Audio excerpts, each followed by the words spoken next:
Today is the 21st of October, nearing the end of the month already. Time flies. 2012, and we are gathered here in Rosemead, California, to discuss the Vajra Sutra. We are on slide 364. We are in the midst of explaining about how to acquire true wisdom. Chúng ta đang giảng cái kim ca về cái phần Phật bàn về làm sao mà đắc được tri huệ chân chính. Tri huệ as a reminder of you for all of you. Xin nhắc quý vị lại tuần trước. We talked last week. We talked about the three kinds of true wisdom. Tuần trước mình bàn về có ba cái loại trí huệ chân chính là văn tự bát nhã, quán chiếu bát nhã và thực tướng bát nhã. We talked about the fact that the true wisdom came from the Buddha. Cái trí huệ mà chân chính này được do Đức Phật dạy. You could say that it's a true wisdom is because it originated from the wisest person. Cái trí huệ này mình có thể nói là chân chính, tại vì cái trí huệ này nó xuất gốc từ cái kim khẩu, là từ cái lời dạy của Phật, chứ không phải một người phàm phu dạy. Thành ra quý vị có thể tin tưởng được đây là cái gì mà thật chính xác nhất, thật sự nhất mà quý vị có thể biết được. Gọi là cái trí huệ bát nhã. Cái chân chính là chỗ nào? Chân chính là cái chỗ quý vị thấy được cái sự thật của nó, và nhờ cái sự thật này quý vị sẽ cuối cùng khi mà thông đạt được là quý vị sẽ đạt được sự giải. Why is it called true wisdom? It's called true wisdom because it is the complete truth, the actual truth, unadulterated. Okay, that is transcends time and space. And because if you acquire this kind of wisdom and you realize it, then you obtain liberation. So the Buddha taught three kinds of wisdom. Đức Phật dạy ba cái loại trí huệ mà quý vị cần tu. What happened to Ru Jing? Is she coming? I think she's doing my tea. No, she does. She always late because she's doing my tea. Bà nhập thanh chuyên môn trẻ là tại bà đang sò trà về uống. I'd rather she doesn't do tea and just listen to the lecture. It's more beneficial. Anyway, the first kind of wisdom is literary wisdom. Thứ nhất là văn tự bát nhã. Cái văn tự bát nhã rất là quan trọng. Cái này là cái tri kiến mà chúng ta phải cần có, tri kiến chân chính là chúng ta phải cần có. This is the proper truth, the proper view and knowledge. This is the view and knowledge of the Buddhas. Cái này là tri kiến của Đức Phật, mới gọi là văn tự bát nhã. You see, it's called literary wisdom because basically they are the words. They are the teachings from the Buddha. This is how he sees it. Cái văn tự bát nhã nó quan trọng tại vì cái này là nhờ cái Phật nhãn của Phật. Có mắt Phật, cái Phật nhãn của Phật mình thấy mở ra thấy là thấy cái thật như vậy. This is how the Buddha, when he opens his Buddha eyes and sees things. It's called literary wisdom. Gọi là văn tự bát nhã. Okay. Và khi Phật thấy Phật giảng ra thì các đệ tử của Phật mới ghi chép xuống lại thì nó thành là văn tự bát nhã. That is called literary wisdom because it came from the Buddhas and the sages. Is it clear? And therefore, this literary wisdom, literary prasya is critical because it represents the kinds of view and knowledge that we can trust and we have no way of seeing that. Cái văn từ Bát Nhã nó quan trọng tại vì nó tượng trưng cho cái sự thật chân chính và cái sự thật, cái hiểu biết, cái tri thức của con người phàm phu chúng ta chưa thấy được. Is it clear? We have no way of connecting with it to totally comprehend it. Chúng ta mà nghe cái tri kiến này, nghe cái lời dạy này, chúng ta không thể nào hiểu được ngay được. Đều phải nghe. This is what differentiates Buddhism from the other teachings. Cái này là cái sự khác biệt giữa cái sự sâu xa của cái lời dạy của những đại thừa với những cái lời dạy khác. This is a big difference between the depth of Mahayana versus the other teachings. Okay? Because this truth here is multi-layered. The more advanced you become as in cultivation, the deeper you penetrate the truth. Càng tu, càng ngày càng thâm nhập. Từ thâm nhập rất quan trọng. Phật pháp có danh từ thâm nhập. Buddhism is a word. Deeply penetrate. Sân ru. Is that right? Then sân ru. Phổ the chư diện. Thâm nhập cái tri kiến của Phật. Càng ngày càng tu sẽ càng hiểu thâm sâu. The longer you cultivate, the deeper you'll be able to penetrate. Any questions about this? That's called literary practice. So why is it important? It's important because this is why we spend Sunday afternoon lecturing to you, to impart, to give you the literary practice. Bởi buổi chiều, cuối tuần chúng ta giảng kinh để giúp quý vị đắc được thế văn tự Bát Nhã. And this is very important. This is very, very important. Okay? Because if you have this literary practice, then your cultivation will balance. Tu hành phải có cái văn tự Bát Nhã, thì tu hành mới có sự thăng bằng. Okay? And mới có sự sâu sắc. The literary prajna is designed to help you plant the seed for you to acquire the depth later. Okay? And then the second kind is contemplative prajna. Sau cái nhì là quán chiếu Bát Nhã. This is again very typical Buddhist teaching. Cái này là một cái sự đặc biệt của cái bên Phật giáo gọi là quán chiếu Bát Nhã. Contemplative prajna is describe the fact that the kind of understanding that you yourself realize when you are able to see, to empty yourself. Cái quán chiếu Bát Nhã này nó quán chiếu nghĩa là sao? Quán chiếu có nghĩa là quý vị phải tu hành để biết quán, để biết chiếu. You see, contemplative came from the word quan trao. One meaning you contemplate, trao meaning you illuminate. Again, the translation is not very good into the English, unfortunately. That's why I tell my students, the foreign students, not foreign students. Excuse me, it's a slip of tongue. Okay, the resident local students. Now, doesn't sound right either. It's a lot of Mexicans here. Not native either because it sounds too reddish. Yes, thank you. Western. What is it? But I have a problem pronouncing that word Western.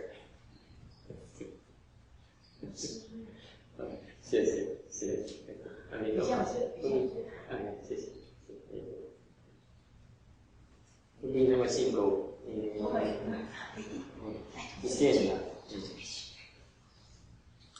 Quán chiếu Bát Nhã là cái danh từ rất là hay, tại vì quý vị muốn có cái trí huệ này là phải quán và phải chiếu mới có cái trí huệ này. Danh từ đặc biệt, ý nghĩa đặc biệt như vậy, phải quán và chiếu mới có được. Vì không quán, không có chiếu thì không thể nào có được. You see, the original Chinese word is Guan Chao, meaning contemplate, illuminate, meaning that this wisdom you cannot possibly acquire, develop it unless you contemplate and illuminate.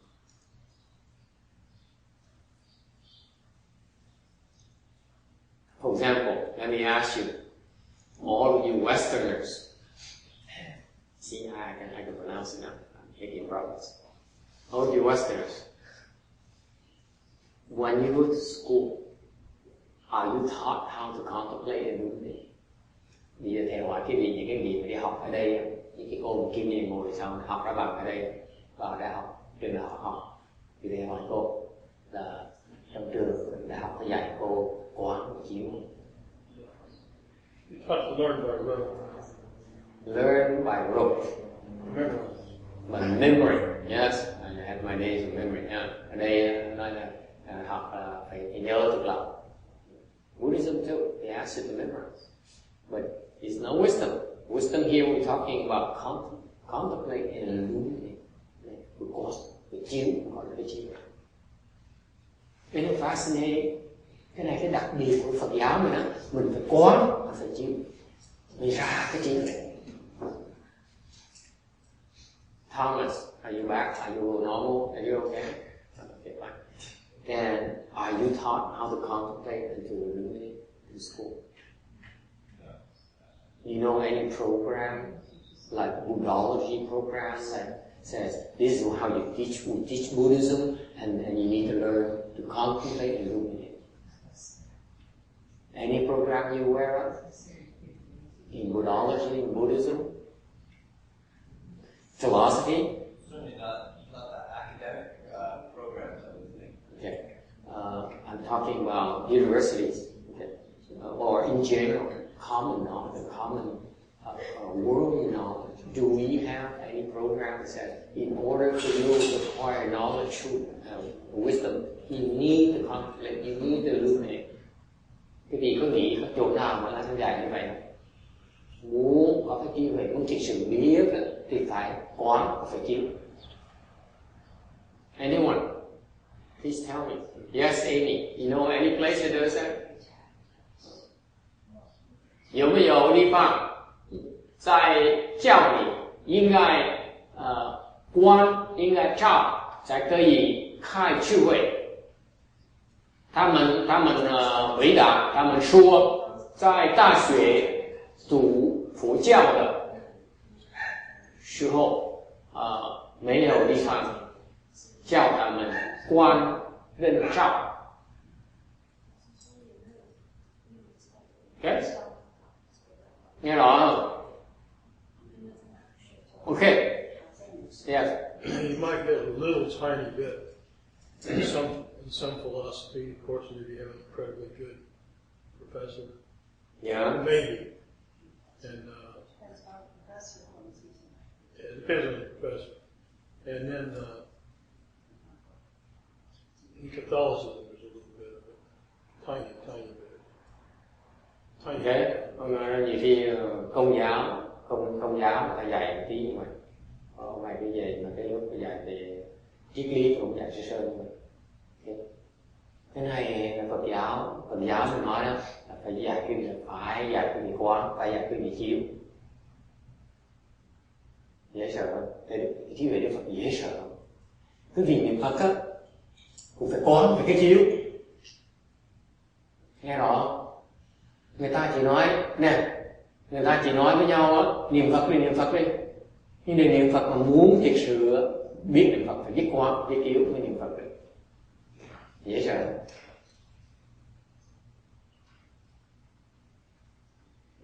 And I'm telling you Vietnamese because this is a sore point. I said, even when you decide to Buddhism, you need to still contemplate and read in order to open your wisdom. Khai cái chuyện. Một Phật thầy, cái gì cách nào nó kêu bằng quán chiếu? Okay. Now the ladies, sits on the side. He asks, what is contemplate? What is illuminate? Okay. Thầy giảng chưa xong. Thầy giảng xong hết. I'm barely scratching the surface here. Thầy mới bắt đầu giảng thôi là chứ ai ta cũng lắc đầu, nó không ai dạy như vậy nữa. Thành bác mới hỏi là đúng, thầy trả lời sau. Thầy giảng cái vị biết rõ ràng là tại sao Đức Phật dạy cái chữ quán chiếu bát nhã, nó có dùng ý của Phật là gì không đó, mà không ai dạy cái chữ này hết. Ngày nay thầy hứng thầy cho ăn ngon quá, thầy ăn cái bài ngon quá, cái bài cuối mùa, thành ra được cho ăn mình vui quá, mình hứng quá, mình giải khác. You see, today for lunch, there's a lady who went out to a dragon eye fruit tree into the last batch of the season. She picked it up and brought it back to the temple and said, Master, this is the last chance of the season. Okay? The dragon fruit is so juicy and so thick and so sweet. And I enjoyed it, along with the rest of lunch as well. And that's why I got excited and I said, today I'm going to do something different. Explain it a different way. Ngày nay thầy hứng thầy mới dạy ba cái này văn từ bát nhã, quán chiếu bát nhã, thứ mấy nó khác hơn thường lệ một tí. Thầy nổi hứng. This is because I'm inspired by the dragon eye. Nhờ cái lông nhãn mà nổi hứng. Bây giờ ăn trưa. And plus there is cái đầu đòn gì hết. 2-3 tuần chưa ăn hết cái gì đó, ngủ xong bữa nay ăn dữ vậy. Nên hứng nhiều bởi khi đồ ăn ngon nên làm thầy hứng. So I said sometimes lunch and inspire me to say things I don't normally say. Anyway, so what is this contemplative compassion? I told you about it, the fact the name itself tells you the process you have to go through to open the Sutra. Rồi cái danh từ không, danh từ nó là quán chiếu không, cho quý vị thấy cái phương pháp để mà mở cái huệ này. Mà cái huệ này nếu mình quý vị mở ra, quý vị có được cái gì? The second part of this contemplative wisdom, which is commonly misunderstood or unknown. Phần cái gì này, cái chiếu huệ này, mà mình mở ra cái loại chiếu huệ gì, ít mai cũng ít quý vị hạ. Thì sơ một vài lần để chắc quý vị để ý.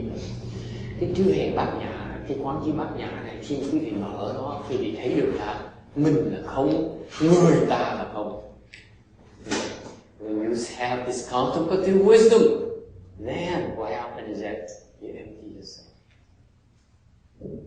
The self is empty, and the others are empty. Then you have contemplative wisdom. Vậy cái trí huệ này mình xả được cái trạng này mới gọi quán chiếu bát nhã. Is it clear? Dễ sợ. Đức Phật dạy dễ sợ. Cái quán chiếu bát nhã này phải xả cái ngã mới được cái trí huệ. Còn chưa có trí huệ, chưa biết cái gì, chưa tới trình độ cái gì. This is the second level. Trình độ cái gì là nó quan trọng. Văn từ bát nhã phải dẫn tới quán chiếu bát nhã. The first level, literary practice. Okay, paves the way for you to go to the second level. That's contemplative practice. Chị phải nghe rõ ràng không? Nếu quý vị không có cái văn từ bát nhã thì quý vị không thể nào mở được cái quán chiếu bát. You hear me clearly? Ta nghe rõ ràng không? Thầy phải dạy quý vị cái văn từ bát nhã chân chính rồi mới có thể giúp quý vị mở được cái văn cái quán chiếu bát.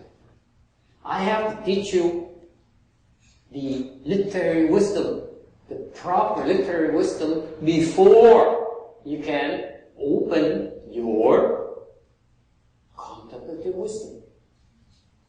Hay không? Cái lời cái cách Phật dạy nó sâu xa như vậy.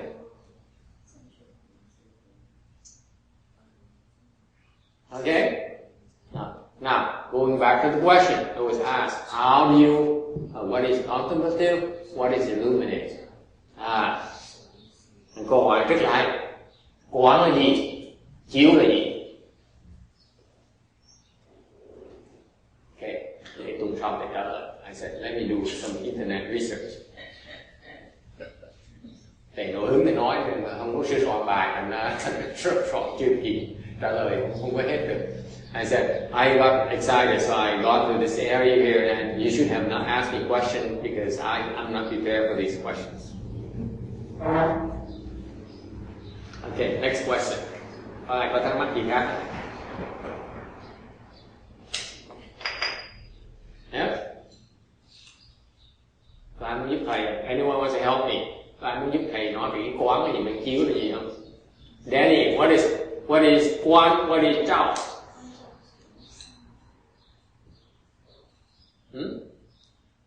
What is trao?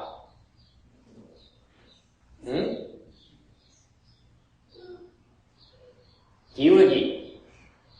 What is illuminate? What is contemplate? What is illuminate? Illuminate is to cast light on. Cast light on. Casting light on. Chiếu là chiếu sáng. Trao chiếu sự. Shine the light on. Okay? Shine a light. Okay. Two things here. Chiếu là gì? Nó có hai cái phần. Chiếu cái gì? Và dùng cái gì để mà chiếu? When you cast light in there, two ends. What do you use to shine as a light source? The sun? Or is it a lamp? Is it a candle? Cái ngọn đèn là gì? Cái là cái đuốc? Hay là cái đèn pin? Hay là mặt trời? Hay là mặt trăng? See, what is it? And then what are you illuminating? Xong mình chiếu cái gì đây? You illuminate. You illuminate on someone's window. Mình chiếu vào cái cửa sổ người ta. Yes. 什么？老师，照亮。对。对。照通。照通，对。可是你应该用什么来照？应该用一个居吗？用一个灯？是用什么？Thì dùng cái gì? Cái ánh sáng của cái trí huệ. Thì trí huệ mà nó có cái sáng. You see, your wisdom has a light of its own. And you use that light of the wisdom to shine, to cast it on. On what? Mình dùng cái ánh sáng trí huệ mình để mình chiếu cái gì đây? Yes? Chiếu rồi yin fault, mình chiếu cái lỗi lầm của cái bà có ngân. Right? Or shall we shine our wisdom light on xiển xuân afflictions? Hoặc là mình chiếu dùng cái sáng trí huệ mà mình chiếu lên cái phiền não của cái cô kia. Chiếu cái gì?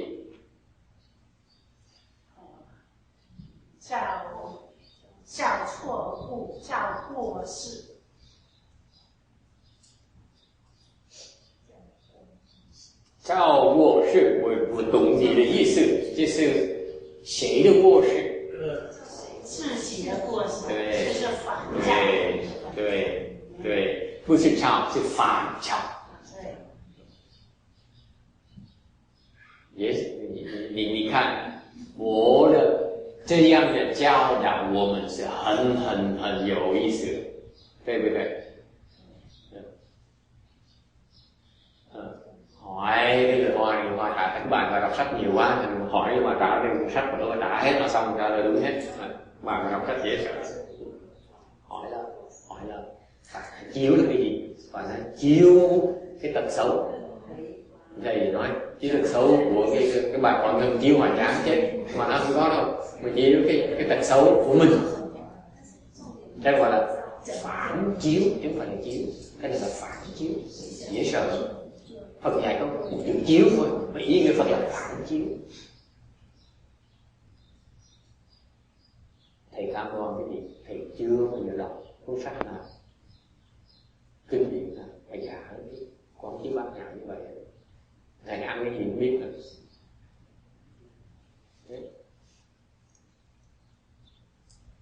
English. English. Contemplation and illumination. Illuminate is you use the light or your wisdom, because your wisdom has its own light, to cast a light on one. And I asked the Chinese people say, false. I said, I know, I understand your meaning. Whose fault is it? She says, my fault. Once all faults. Actually, the illumination is self-illumination. It's not illuminating outside, away from you, illuminating inside. Okay? This is how profound the Buddha's teaching is. You don't illuminate outside, you illuminate inside. Đặc biệt dễ sợ. Chiếu vào trong, chứ không được chiếu ra ngoài. Có được cái chiếu này. Let me repeat to you. You illuminate inside, not outside. If you illuminate inside, outside, you will acquire no wisdom. Kim Điền nghe rõ không? Nếu Kim Điền dùng cái ánh sáng trí tuệ của Kim Điền mà sẵn có rồi, mà chiếu ra ngoài á, là không có mở được cái quang chiếu bạc nào. Dễ sợ.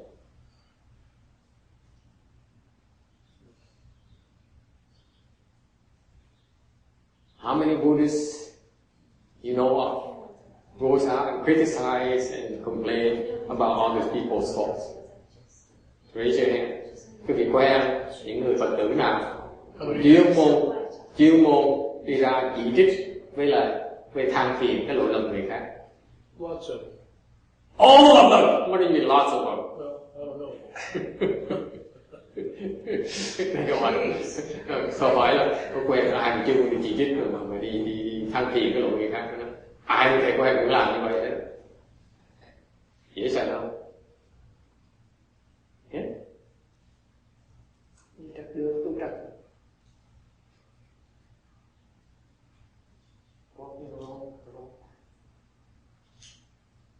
Cứ nhìn nổi người ta không? They spend all day looking at people's faults. You say, oh, what you doing is so stupid. How could you? Làm gì sao mà ngốc dữ vậy? Sao mà khờ vậy? Làm gì làm sai hoài vậy? Hả? Ok? Cái nền giáo dục của mình, người thông minh là người Tây phương là nhìn cái lỗi người khác. Can I go as far? For you Westerners, oh no, I'm good, great, Westerners. For you Westerners, in stating that the Western education system is predicated on training you to look outside, look at other people's faults, observing external things, external world, not going inside. Cái nền giáo dục người Tây phương là nhìn cái chạy ra ngoài, quan sát cái ngoại cảnh, sẽ quan sát những cái hiện tượng ở ngoài đó, chứ không nhìn vào trong. You see that? That's right. That's right? Yeah. How depressing! But that's the way it is.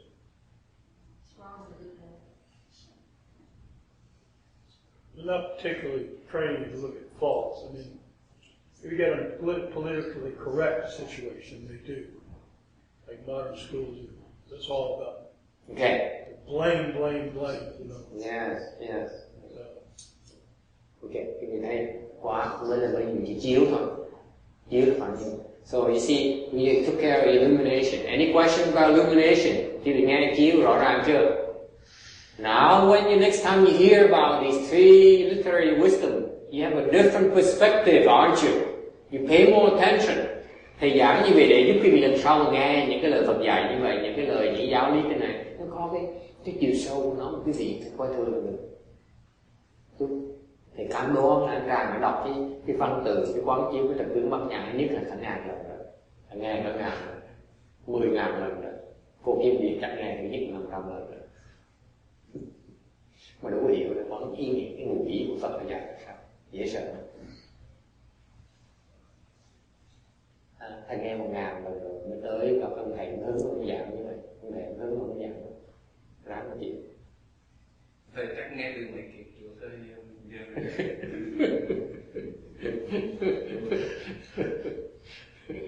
thầy cái chiếu ở trong mình cái chiếu ở ngoài. We said, let the master shine inside and we shine outside. It's more balanced. Có thăng bằng hơn. So Danny, are you listening? Are you illuminating inside or outside?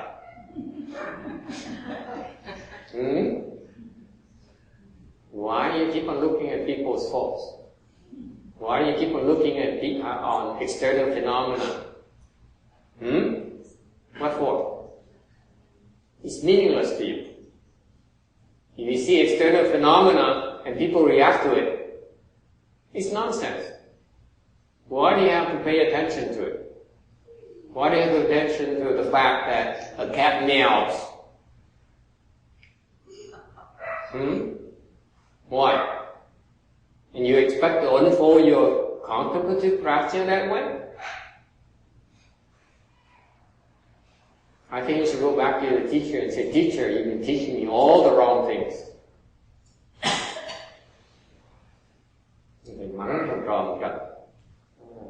Nó đừng cả năm rồi, thầy không giúp thầy cái chữ nó hồi, không dạy không gì, tại sao? Thầy có bệnh. Thì trợ lượng cả chị, kim thầy rồi hỏi đi, nó là thân rồi. Nói với chị, thân thì nó phải đệ tử tội giúp gì thế này. Người ta mắng, người ta la, người ta dành đệ tử nó phiền. Rồi nó hỏi thầy có vấn đề, coi sách đi, hỏi thầy đi. Kiếm sư phụ mà hỏi đi. Thì bây giờ thầy nói nhiều, nó bác mặt tới nghe giảng kinh Kim Cang như thầy nữa, 5 thời gian giảng nó biết. Chứ không gì mà ra không. Phần này phần tu phần cao phần nhiều. Nó thấy thế này, thấy thế nọ. Thấy là thấy nhiều chứ. Cần tu cần thấy. Cần ở gần thì cần nhiều cần ở. Let me stress to you, the higher功夫 you have, the more level you have. If you continue the trend of looking outside, the more confused you become. Vì nghe cho rõ nha, thì nhắc đi cái chuyện này. Càng tu càng lên càng cao, mà càng cứ đòi nhìn ra ngoài thôi, thì càng nay càng bị cỡ. Tại cái gì càng thấy càng nhiều hơn. Because you can see more as you get more advanced, and you have more reason to become confused. Dễ sợ hơn.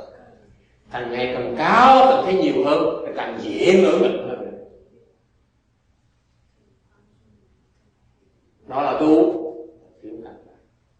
This is cultivation without the proper fundamentals.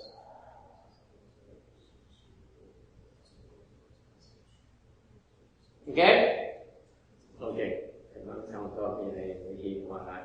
Now I should go back to my charming self.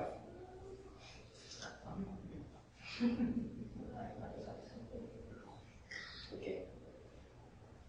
Quán. Chiếu. Hiểu cái chiếu chưa? Cái quán là cái gì? So what is contemplation? Quán là cái gì?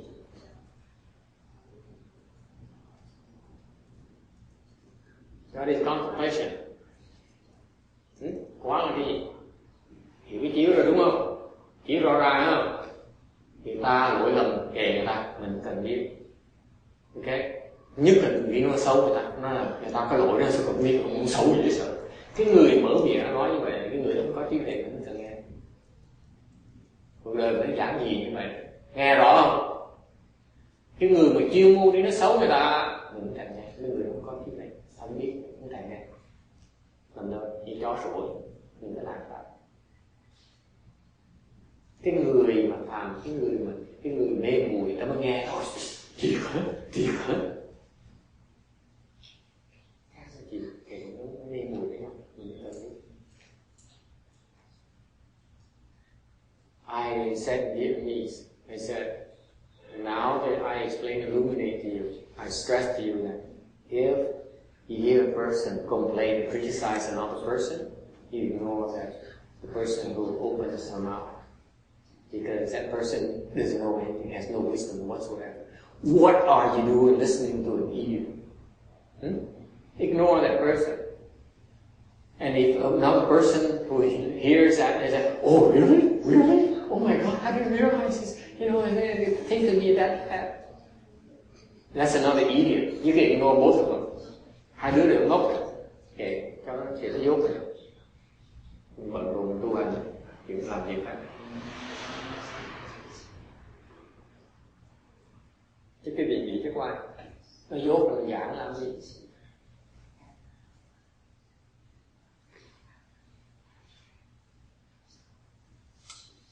Alright? Is it clear? Alright. So the illumination. What is contemplation? Quán cái gì? Quán cái gì?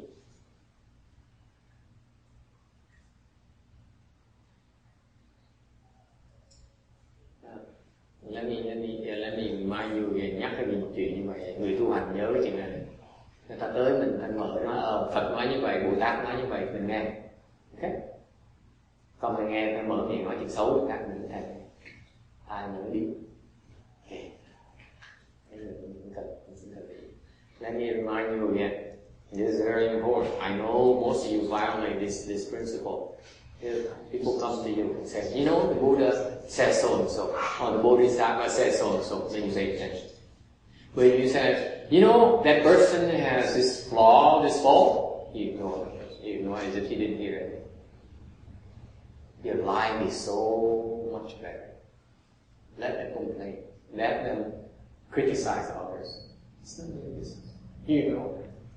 It's like a false of that nhưng mình biết cái người mà chuyên môn đi than phiền đi chỉ trích người khác, mình coi như mình bị điếc, mình nghe mình như nghe vậy, mình phí sức rồi, chạy theo làm kệ cái đó.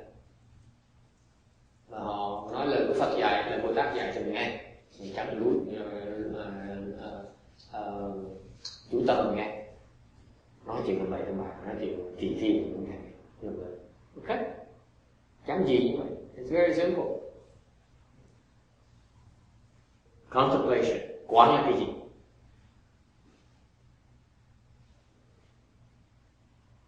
This is another often misunderstood term. Vì quán là mấy chuyện ít người hiểu nữa.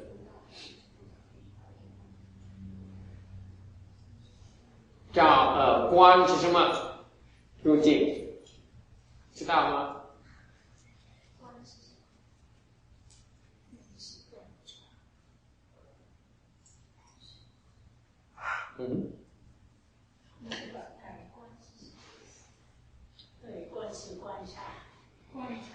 观察每一个人说的、做的事都有一个你观察一下，是吗？是。观察。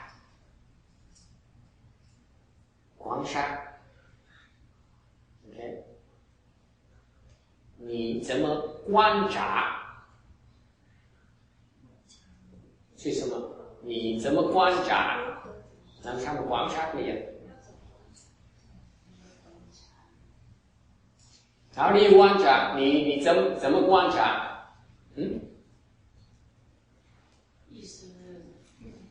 意思是除了观察那个周围的人，观察一些事情。你希望对？观察一个物件。用我们的智慧去观察。That's you. That's how you contemplate. You see that? Thì nghe nó thấy không? Này cầm tay này, một cái vật này này, hoặc là cái con chuột này, của con quỷ lơ này, thì nó quay này. Vậy làm cái gì? Để làm cái gì để có đông là vui?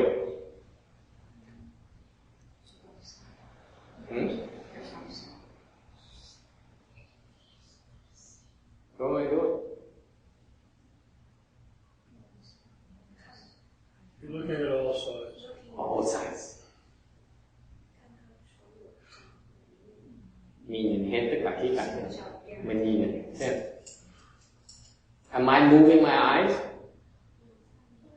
I look at the object. Over time the object revolves. Mình nhìn một chỗ thôi, nhìn được cái vật nó xoay. That's contemplation. Quán là như vậy. Mình chỉ nhìn nó thôi, để nó xoay. Thấy chưa? Mình chỉ nhìn. Mình nhìn chậm chậm. Cái vị nhìn ngày hôm nay nó mặc áo đỏ, ngày mai nó mặc áo xanh. Okay. Ngày hôm nay nó cười, ngày mai nó khóc. Mình chỉ nhìn. Okay. Cái thời gian trong mình thấy nó đổi. Cái đó là khổ. Hiểu chưa? Các bạn hiểu chưa? Quán mình chỉ nhìn thôi. Nhìn chậm chậm. Nhìn chậm chậm. So contemplation is you look. You focus your attention on the object. Okay? Over time. So today, for example, is this angle, tomorrow is this the other angle. Today, text wears blue. The prior week he wore white. The prior week he wore polka dots. And last month he wore boots. Okay? So over time, you look at the objects, and through time you see the object, all its aspects, as it changes. Thì mình nhìn đâu, mình chỉ nhìn thôi, với cái thời gian, cái vật nó sẽ từng ngày nó càng rõ thêm. Mình chỉ ngồi một chỗ, mình chỉ nhìn thôi, không có làm gì, hoàn toàn không làm gì, chỉ nhìn thôi, không suy nghĩ. Chỉ quán là chỉ nhìn mà không được suy nghĩ. Nghe rõ chưa? Như vậy sao mấy thầy, mấy người khác dạy họ đâu có nhìn mà không suy nghĩ được đâu, họ dạy cái gì được. Thấy chưa? Mấy người ta nhìn còn suy nghĩ nữa. Cô kinh nghiệm nhìn thấy, có màu sáng, thì ra màu đen, thì ra màu đỏ, thì ra màu vàng. Cô Kim Liên, trời ơi, có vậy tôi tưởng tôi biết. Cô suy nghĩ mông lung. Cô nghĩ lung lung la lên. Cái gì đâu. Cứ ngồi không phải suy nghĩ. Cái quán này mình chỉ ngồi mình nhìn thôi. Mà nhất định không suy nghĩ. Không được suy nghĩ. Let me repeat for your sake. Listen carefully, Danny. To contemplate, you look and you don't think. You resist thinking or analyzing. Is it clear? You don't react to it. You don't say, today it's gray. Oh my God, actually it's black. Oh my God, it changed the angle, now it becomes yellow. Oh my God, it's red. Oh my God, it's small. Oh my God, it's big.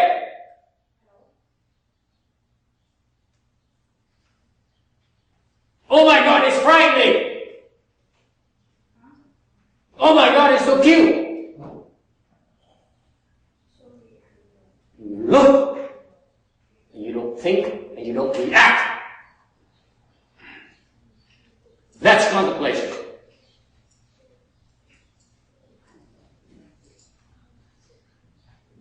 Is it clear?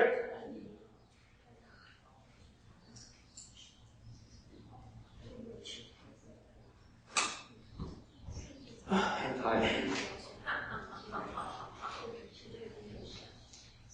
Yes. I have a question about illumination. When you contemplate and you just look at it, you don't think about it, when does illumination come about? Good question. Okay. My God. Can I think about this first? You can contemplate. Let me contemplate this for a while.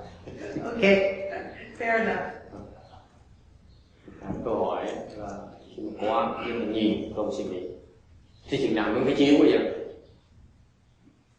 Thầy hỏi để thầy suy nghĩ tí à? Thì thầy nói thầy nên suy nghĩ như vậy không có là quán được. Yes, how do you answer this?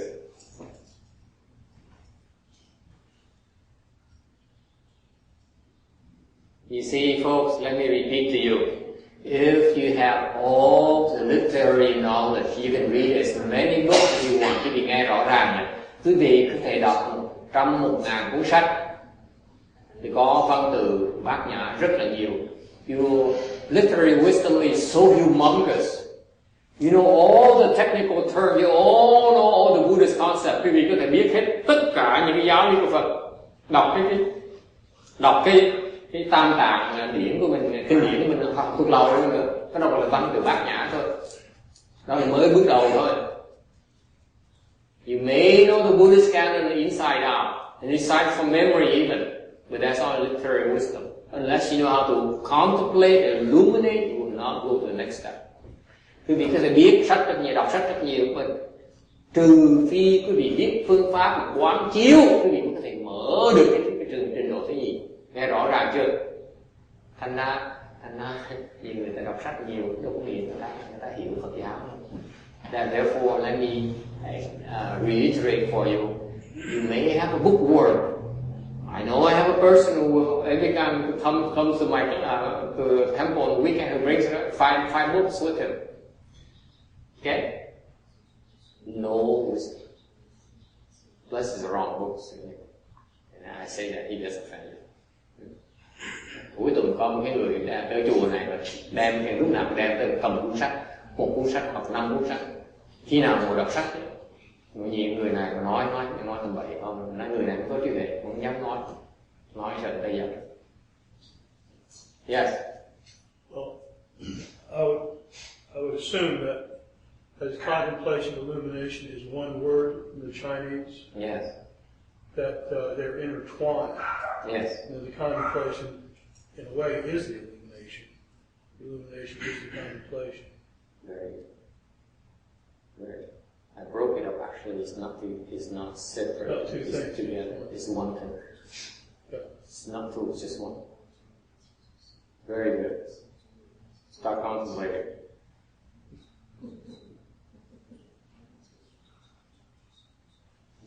Người khác. It's very good. You Western? Yeah, he's a Westerner, by the way.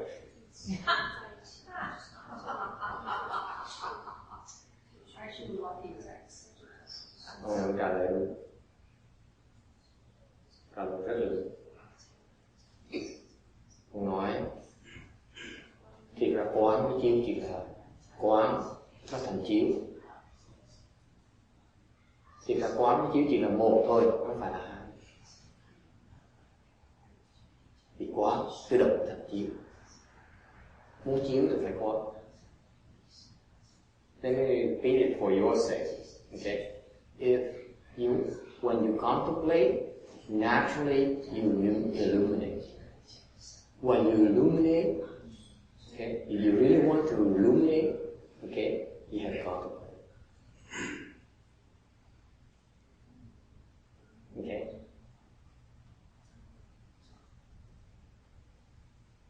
If you self-illuminate, that is contemplation. There's only one who can't go anywhere else. Vì theo cái chiếu đó là mình phản chiếu, có một thôi, mình chiếu của mình thôi, thì cuối cùng nó thành cái quán. Dễ sợ, cái phản chiếu đó là cái quán. Không cần chạy đi đâu hết. You need to go anywhere. You illuminate yourself, that is contemplation. Does it help text? Just illuminate yourself, that is contemplation. If you contemplate yourself, that is illumination. Sure. Thành ra hôm nay mình trả lời được. Quán chiếu chỉ là một thôi. Thì chia ra hai để giảng nghĩa cái gì, cái phương pháp thì ra nó chỉ là một. Okay. Thầy nói với ông nhà rắn này nói về thì nó quán đi. Chuyên môn gì lỗi như là không. Chuyên môn gì lỗi như là. Bây giờ đủ la hỏi thì sợ nó chạy. Any other questions? Ai thắc mắc gì khác không? Oh, I have a comment. Yes, sir. If you contemplate external things or other people, basically you can understand a lot about what's going on, but that doesn't help you, does it? Because it's all external. You can understand about Cái hỏi như vậy này. them, about Very good kids. question. Very good point. Very good point. Câu này rất là hay. I shouldn't get too excited. Now I'm hungry again. Đừng nổi nóng. Bây giờ phải đói bụng lại nữa. Rồi dốt, đánh hồi. Không hiểu. Nói cả năm rồi, nó nhẹ nhàng, nó quanh, nó vo, không hiểu.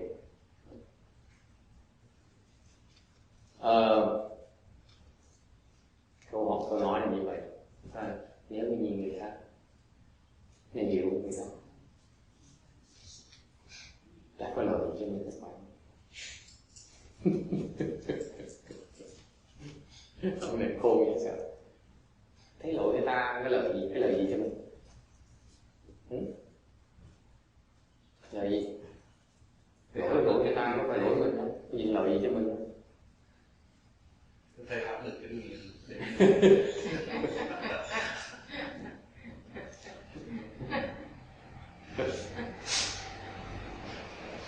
It says, Travis says, you look at people's faults, you see people's faults, and you learn from their mistakes.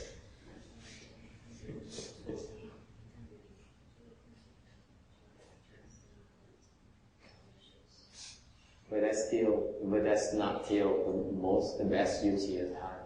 Yeah. Nếu như bỏ thì giờ mình nhìn vào cái lỗi của mình học cái kinh nghiệm, nó có lợi cho mình hay cái kinh nghiệm.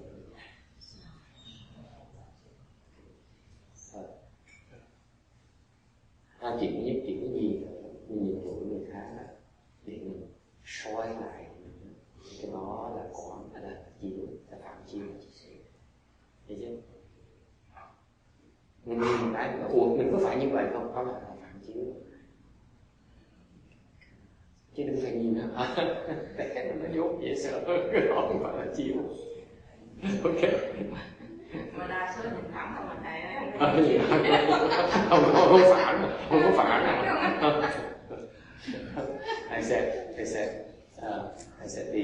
the thing about looking at people's faults and learning from it is actually self-illumination. You think about it. See, he's like that. Am I like that?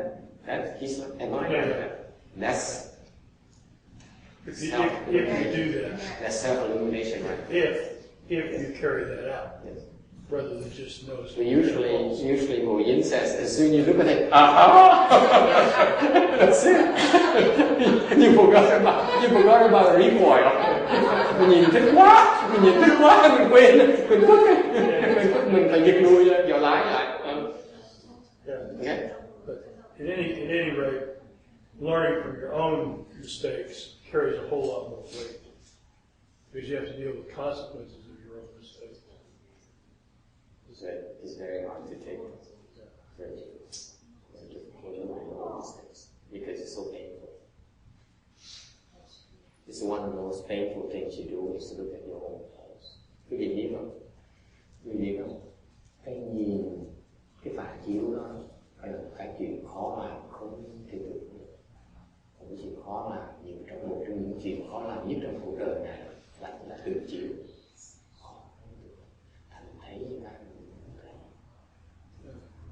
Because one of the most difficult things is to self-illuminate, because you see things that you do not wish to see. Only if you take yourself too seriously. If you don't take yourself too seriously, it's not so hard to look at. Yeah, and how come every time I make fun of you, you get offended? What makes you think I get offended? You resent that, right? Oh my God. This is how you think of me? What you think of me? Oh my goodness. How long did it take me to teach you for? At least 2 years before you before you. You remember? Now it doesn't seem to bother you. Maybe only a few things still bother you. I don't know what to tell you right now. It is one of the hardest things to do, is looking at yourself. It's so difficult. Why is that? Why do I say looking at yourself is one of the most difficult things to do in life? Thế thì tại sao thầy nói là từ nhìn mình, nhìn cái lỗi lầm mình, từ nhìn mình là một trong những chuyện khó làm nhất trong cuộc đời. Tại sao như vậy? Why?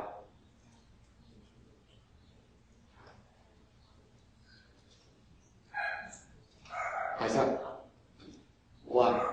I tell you why. You do this all the time, you don't realize it.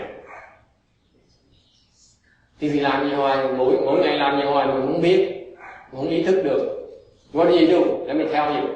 When you look at yourself, okay? You say, oh my God, I'm so great. Năm mình thấy, sao mình giỏi quá. Sounds familiar? I'm so good. I'm such a good cook. Tôi nói ăn ngon dễ sợ. Tôi mặc áo đẹp ghê, cái áo này sao mà mặc trong coi xôn ghê. So I look so good in this dress. Okay? Right? Is that illumination? Cái đó phải là chiếu không? Mình chiếu mình mà. See, we illuminate ourselves. Aren't we? Chiếu cái hay không? Suốt ngày đi chiếu cái hay mình không? Vô duyên lại sẽ.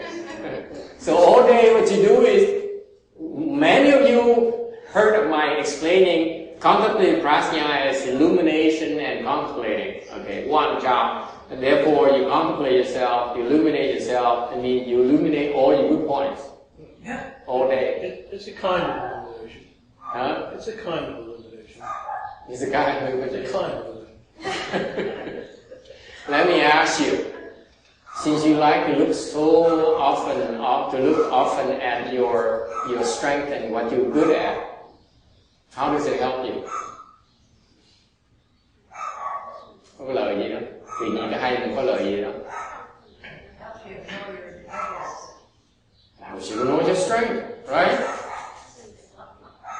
Đây có hai cái lời này.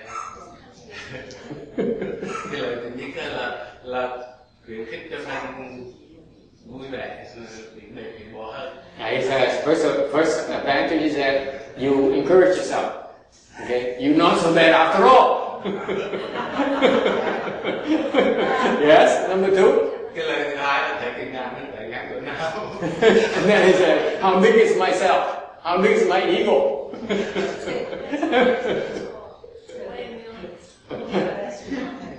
Mô Phật thầy thường tâm lý người vậy đó, lúc nào cũng có cái tâm lý là mình tự hào hay mình giỏi để mình an ủi tự mình vậy đó.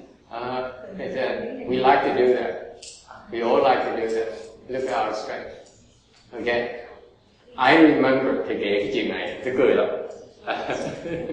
I remember, I used to go to San Jose a few years ago. I used to drive on the weekend to San Jose with Roberta and a few other of my followers, my students, to go to San Jose to teach Chan and to explain sutras. Mấy năm trước, người ta thỉnh đến San Jose dạy thiền với giảng kinh. And the man who originated that, cái người mà thỉnh thầy lên đó là một cái vị thầy thuốc châm cứu, thầy châm cứu. He's an acupuncturist, very successful, well established. And he made a lot of money being acupuncturist because he's pretty skilled. He has some good skills. And so he would invite me to his house one day after the lecture. No, not before the lecture. He invited me to the house and would talk to me. Then ông thầy trần cứu đó thầy về nhà buổi tối ngồi nói chuyện với bạn Pháp. And he had his wife, who is 20 years younger, 20, 30 years younger than he is. And then her daughter, who's around 17 years old. Okay, very cute, so cute. And so có cái bà xã nữa là trẻ hơn 20-30 tuổi, còn đứa con gái 17 tuổi, 17-18 tuổi. So the four of us sit there around the dining table, ngồi đến cái bàn ăn, ngồi nói chuyện. Thầy nói chuyện với ông ngồi thú vậy sao? And then I started complimenting him about something he did was so well. Thì thầy bắt đầu kể chuyện cho hai cái người, cái vợ với con. I was recounting the story that happened during the day to the wife and the daughter about that acupuncturist. Something he did well. And I was telling the story to the two women. I forgot what it was. I remember I saw how happy he became. You know, he was so happy that I complimented him in front of his wife and daughter. He has changed, man. He was so happy. And khi mà ông thầy chăm cứu mình, thầy Hen á, trước mặt vợ với con mình, ông ngồi phát động sướng, ông hãnh diện không thể tưởng, giống như ông vua ngồi đúng là hiển kiện ông vua. And you know what? The wife and daughter can adore and look up to him like he's God. Thành ra rồi xong cái thái độ tức là vợ với con ông nhìn lên giống như ông trời.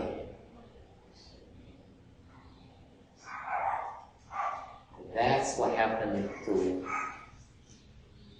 confused people. They only want to look at the strength. They don't dare look at the weakness. Cái người thấy ra người ta chỉ thích nhìn tới cái hay của mình thôi. Cái khó là nhìn tới cái xấu của mình, cái dở mình, không ai dám nhìn. It's so much easier to look at what you're good at, what your strengths are, than to look at your own weaknesses and your own faults.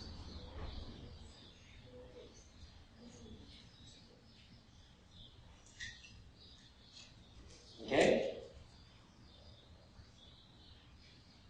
And when I looked at, thầy nhớ cái chuyện này, thầy nhớ cái cảnh thầy đi lúc mà thầy lái xe về từ sau, thầy lái về Los Angeles 8 giờ tối rồi lái xe về, 8 giờ tối rồi lái xe về, thì nhớ cái cảnh giống ngồi hạnh vinh cái mặt lên, còn vợ có gì đó sao mà cha hay, sao mà anh hay như vậy, mình thấy mình lắc đầu nha, thế họ đi sao mà cái độ có thể tự mạng rồi suốt ngày đi kiếm các niệm mình lấy đi người thương vì sao I feel sorry for that man because he spent, I know his wife and his daughter, his family meant so much to him, and he spent his days trying to do things to impress his friend. So important. Take a look at him, he's gone. That's why I decided I couldn't help this guy. Because if you come to him looking as God, then he'll deal with it. If you don't look at him as God, he's not going to listen to you. Such people, you get hopeless. You cannot bring him the bad news. You bring him the bad news, he'll kill you. He'll destroy you. Thì quý vị thấy tội như vậy, thấy tội lắm. Tại sao? Bởi vì những cái hạng người như vậy chỉ muốn nghe người ta khen mình thôi. Mình dám nói cái lỗi người ta một cái nó cắn mình, nó giết mình, không chơi đâu, không muốn nghe. Cái tội dễ sợ. Suốt đời chỉ muốn thấy điều này thôi. They only want to see this much, how great they are. That's all I want to see. All I want to hear. Suốt đời như vậy thôi. Listen to them carefully. All they want to hear from you is how great they are.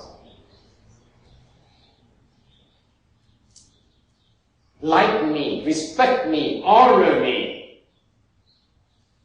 Sounds familiar? You're not like that, are you? No. Are we still friends? Tiếp suốt đời, suốt ngày chỉ đòi là kính trọng tôi, thương tôi, mến tôi, thương hại cho tôi đi. Cái người dễ sợ cho anh.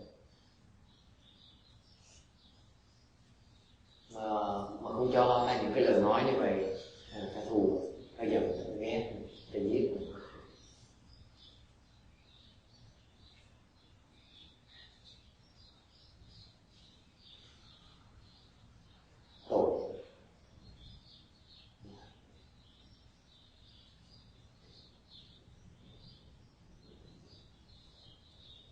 It's no different from an emperor. You go see an emperor, say your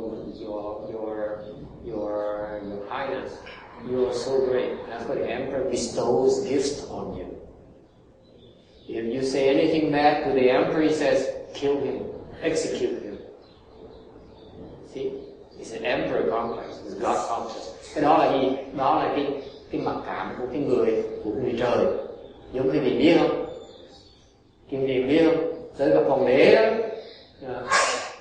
thưa bẩm bệ hạ là quá hay, quá giỏi, vì để trẫm ban cho con cái phước lành này, cái ơn này. Cái còn con mà dám nói xấu trẫm một cái là trẫm trảm chứ cái đầu. Cái đó là cái mặc cảm của trời đó, cái mặc cảm của thượng đế, dễ sợ không? Cẩn thận với cái người đó, cẩn thận. Be careful with these people with God complexes. Yeah. Because eventually you say something that displeases them, you done it on the spot. It doesn't matter how long. Mình cần biết là tụ tế mình có lâu, mình cần biết. Okay? Mà nói mình phật ý một cái là xong. Cái đầu mình bị chặt giật. I hope your spouse is not like that, okay? Don't sit there and say, let me see. Quý vị đừng có ngồi đó và suy nghĩ, không biết là cái vợ mình có như vậy. Okay, any other questions? Ai thắc mắc gì khác không? Nghe bác Thân Hương hiểu cái quán chiếu chưa? Rõ ràng không? Cảm ơn bác đã hỏi. Câu hỏi rất không? Cô Trinh hiểu vấn gì mà? Ai hỏi? Okay. Good discussion. Number 3, real mark prajna. Thứ ba là thật tướng bát nhã. Oh, Ginny, I'm glad to see you. Today I repeated this slide 363. Actually, we are on slide 364, but I repeated 363 because it's background for 364. If I jump to 364 right away, then you guys will be lost. That's why I'm going back to this.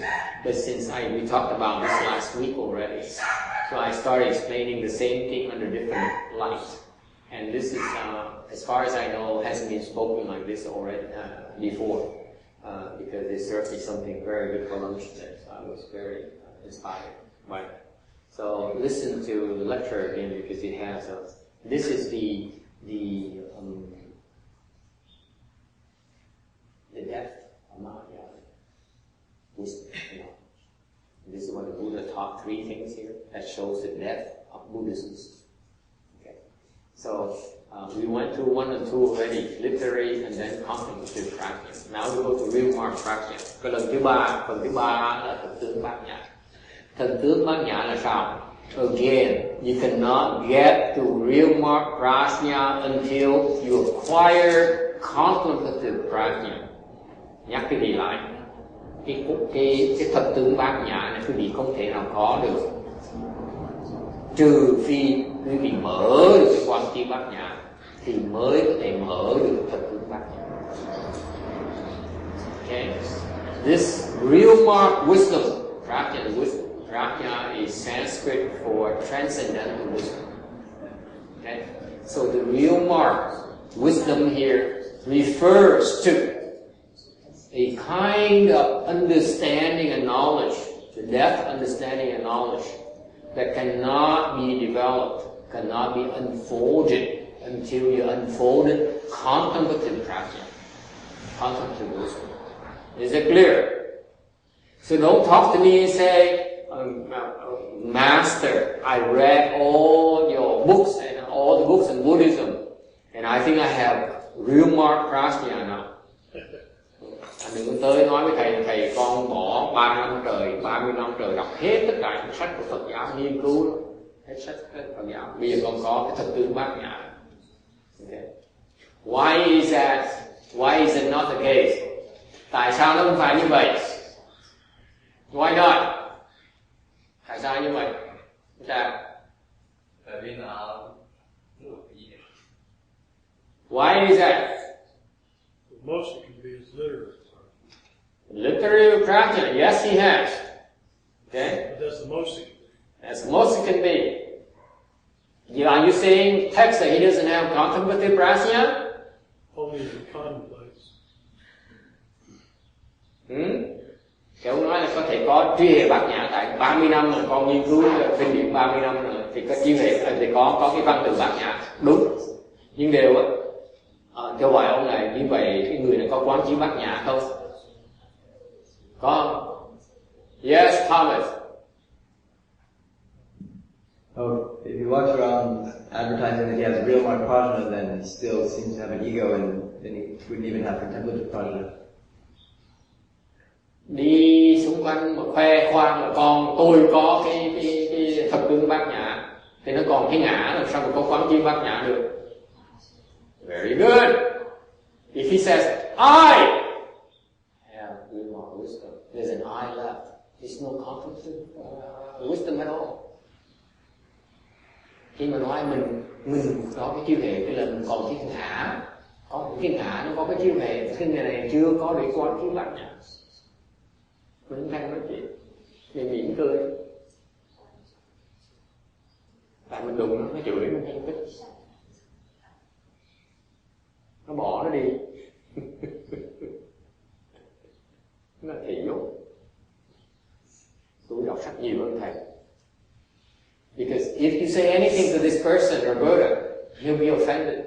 He says, I believe, Master, I've read more books in Buddhism than you do. I believe that I know more about Buddhist principles than you do.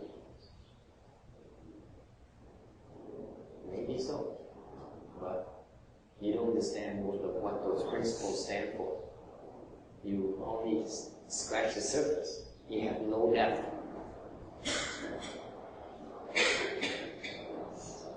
Okay? Alright, so what is real mark prajna? Cái thật tướng bát nhã là cái gì?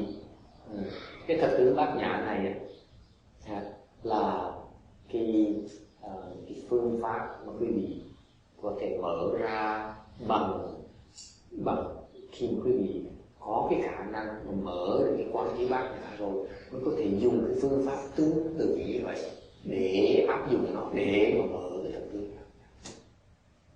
Bạn nghe không? Tại nếu anh chưa biết cách mở cái quán chiếu bát nhã thì anh không thể nào mở được cái thật tướng. Dùng phương pháp nó tương tự như vậy để mở được. Hiểu chưa? Let me explain to you. When you unfold your contemplative wisdom, okay, of prajna, you need to have this process of being able to develop that in yourself. That process you go through to unfold your contemplative prajna, you use a similar process, okay, to unfold your real mark prajna. Therefore, that's why unless you know how to open your contemplative prajna, you will not be able to open your real mark prajna. That's why the real mark prajna depends on contemplative practice. Thành ra cái thực tướng bát nhã nó dựa vào cái quán chiếu bát nhã, nó không thể nào có, không thể mở được nếu mà chưa biết mở cái quán chiếu bát nhã. Any questions about that? I tell you, when I read all the explanation on this sutra here, Vietnamese Sutra, the Vajra Sutra, I was confused about these things because it's not explained. And I went to the Chinese sources to understand more about literary contemplative remark. Because Master Shinghua didn't explain it in English at all. This is our contribution. The way he explained it, even in Chinese, is not very clear about his three things. Ngay khi mà thầy bắt đầu học nghiên cứu sách Ngài Tiến Hóa, Ngài giảng về cái kinh này, về cái phần ba cái loại bát nhã như vậy. Ngay lúc mà Ngài giảng bằng tiếng Hoa đó, tức là thầy đọc lần đầu tiên thầy đọc bằng tiếng Anh, không có giảng gì nhiều nữa. Thì mình nghĩ tại vì cái họ người phiên dịch bỏ ra nhiều, họ không dịch hết tất cả. Thì thầy đọc cái chữ Hoa đó, chữ nguy mi của chữ Hoa mà tiếng Hoa nghe Ngài giảng tiếng Hoa luôn. Thì Ngài giảng cái này cũng không rõ như mình giảng. Thì sau này thầy đọc nghiên cứu thêm mấy cái sách tổ sư người Hoa sau, để hiểu thêm tí xíu nữa. Thành ra mình lúc mình giảng cái ba cái phần này là mình giảng hầu hết tất cả những cái gì mà có trong sách, rồi còn giảng thêm cho ta hiểu thêm cái chiều sâu của cái ba cái loại trí huệ làm sao để mở ra, chẳng ai giảng như vậy. So yeah, I assure you that when we explain the sutra here, we actually are adding to the knowledge and understanding of Mahayana. And that's why I'm eager to have it translated back into Chinese and other languages as well. This is a contribution of an American cultivator towards Buddhism. This is a local manufacturing force. Okay? And thầy hy vọng là mình có thì giờ là mình thông dịch lại. Is it clear, Amy and Danny? We are producing.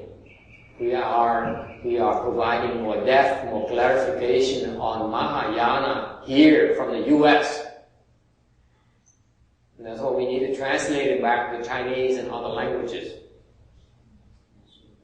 I looked everywhere, I assure you. It bothered me tremendously for years what he meant. Thầy đã thắc mắc cái này mấy năm trời. Kiếm hoài không ai giải hết. Thành bây giờ mình thông dịch lại thành tiếng Hoa và những cái tiếng khác, ngôn ngữ khác. Và cái này ấy, là mình cái sản phẩm của nước Mỹ, của người Mỹ tu hành Mỹ. I want you to know that you should be proud that we cultivators in America, okay, are adding to the understanding of Buddhism. We're going to translate it back to Chinese, to translate it back to other languages as well. Mình sẽ dịch lại cho ngôn ngữ khác cho người ta biết. And then maybe someday they say, oh, he's all wrong, he's so full of it. Don't listen. Okay. All right. So what is real mark prajna? I'm going to not explain to you because the level is too low. Thầy không có dạy đi thật cứ bát nhã, tại trình độ gì thấp. Okay.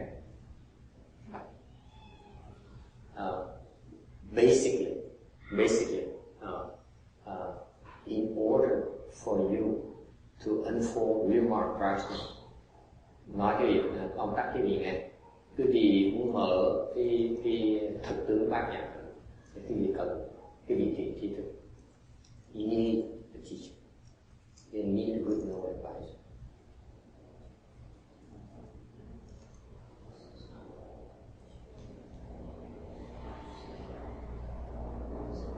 Okay? Yeah. You can be clearer when you get up there after you unfold your contemplative prajna. That's when you're at that point in time, people will come forth and teach how to unfold your real mark prajna. Và sau khi quý vị mở được cái quán chiếu bát nhã thì sẽ có người tới dạy quý vị cái phương pháp mà để mở thật tướng. With the real mark prajna, một khi quý vị mở ra cái thiên thật tướng bát nhã này rồi thì lúc đó quý vị sẽ thấy được cái sự thật là ra sao. At that time, after you unfolded your real mark wisdom, then you see the truth for the first time in your life. Lúc đó quý vị mới thật sự thấy cái sự thật lần đầu tiên trong cuộc đời quý vị. Is it clear? Let me repeat, let me translate it for you. Để nói cái gì? Dịch giảng lại cho cái gì nghe. What you're seeing right now is untrue. You are deluded. You are confused by your senses. Sư Phật như vậy thưa quý vị, có thể hơi làm quý vị hơi phật lòng một tí. Hiện bây giờ đó, cái giác quan quý vị bị nhìn, quý vị hiểu được đó. Cái gì quý vị thấy được, thâu thập được, nghe được, hiểu được đó, nó chưa phải là sự thật. Nó vẫn làm quý vị mê muội như thế.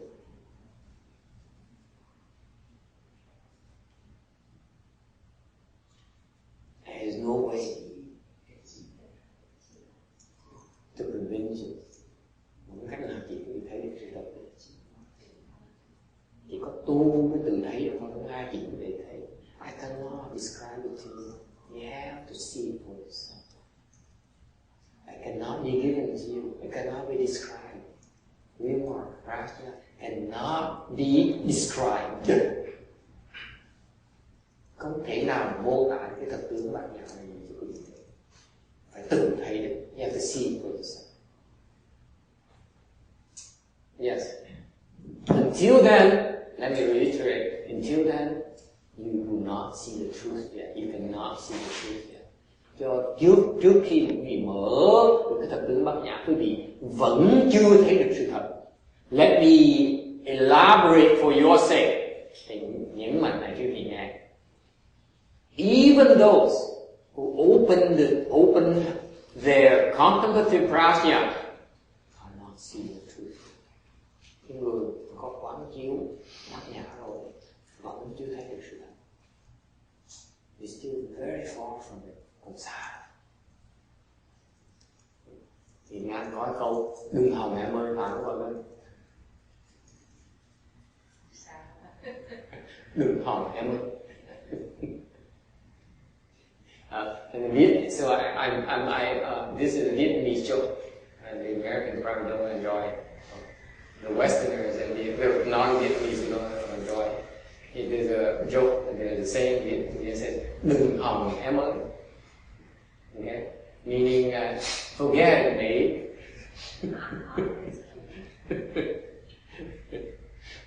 It's not funny to you guys. Huh? It's very funny in Vietnamese. When I say that word, all the Vietnamese are giggling. It's not true. No, I'm going to say it because I think it's funny. He says, literally, he says, forget it, babe. All right, I will. Yeah, forget it, babe. That's the Vietnamese derogative thing. Yeah. It means that there's no way for you to comprehend, maybe. It's beyond you. It's not just Vietnamese, if you want to know the truth of it. It's very American. Oh, yeah? You guys love to say that. Yeah, forget about it. No.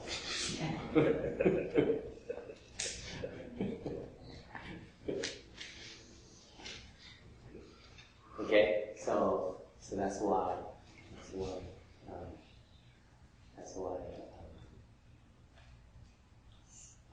the real mark prajna is something you want to strive to unfold because you see the truth. Thành ra cái thật tướng bát nhã các quý vị nếu cố gắng tu mà hướng về mở được cái chủ đề cái đó mới là thật sự. Until then, don't be so sure of yourself. Thành ra thì khi quý vị cho đến khi quý vị mở được cái thật tướng bát nhã đó, tự tin. Nghĩ tôi biết, nghĩ tôi đúng, người ta sai. to think I'm so right and they're so wrong. Okay. You don't know what you're talking about. Mà cái gì forget, cái gì đừng có hòng em ơi, đừng cái gì không biết, nói không biết, cứ mở gì nó hoài. Tên gì cứ cười mình, tên gì cứ cười tủm tỉm. Ta thấy mình dốt, mình không biết làm sao mình giảng gì cho mình biết, người ta giảng gì để cho mình biết, mình dốt cái độ như vậy.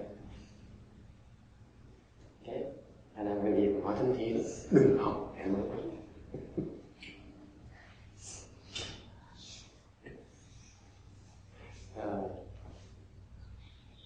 Tìm hát này hát xuống tội nghiệp dễ sợ luôn. Đừng hòng em ơi. Okay, any questions or comments?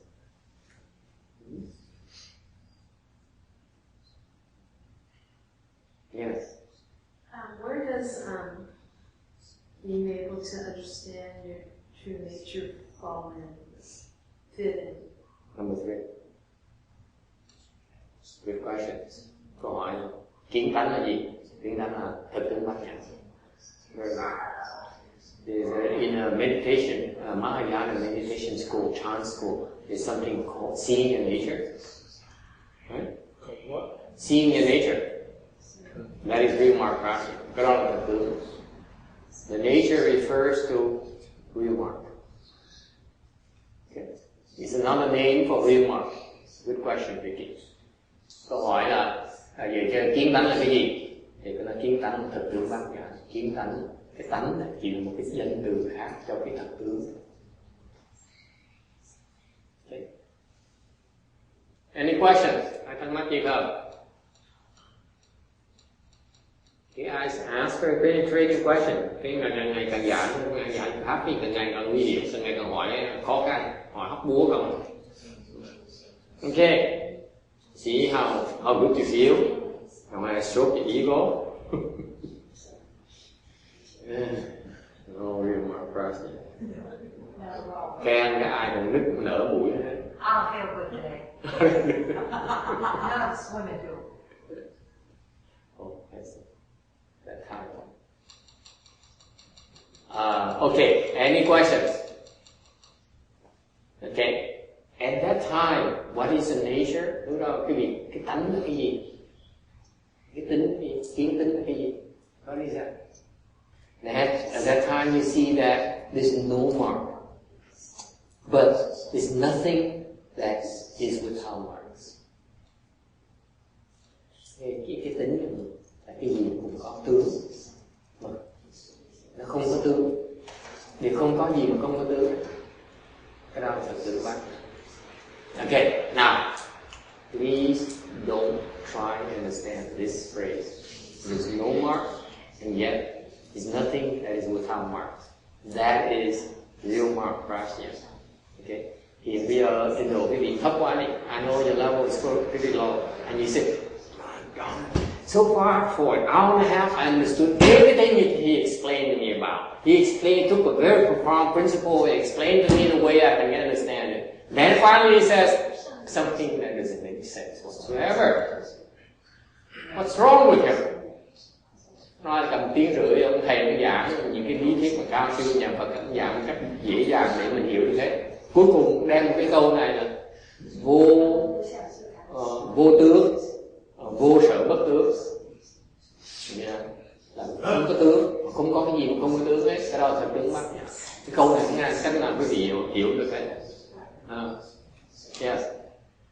Well, what that means by definition is that there's nothing. That's what the words mean. It's not. Ông đang nói như vậy không có gì mà không được có tướng như thầy nói. Ông mừng chi vậy? You see? It's not something that you can read and understand. I'm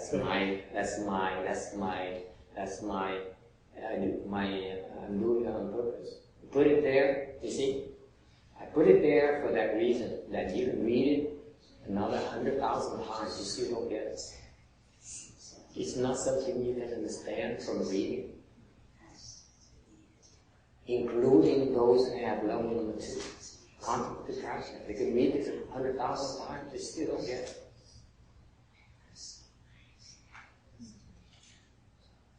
So don't tell me you spent 30 years reading up on Buddhism and now you understand everything. You cannot possibly understand this one phrase. Impossible. For the next 30 lifetimes. Let me repeat. The next 30,000 million lifetimes. That's encouraging. You think it's that easy?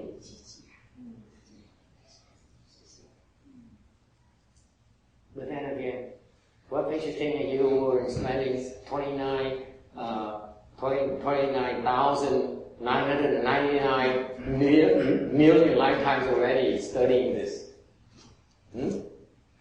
How do you know? Don't worry. Don't be greedy. Right? You don't know.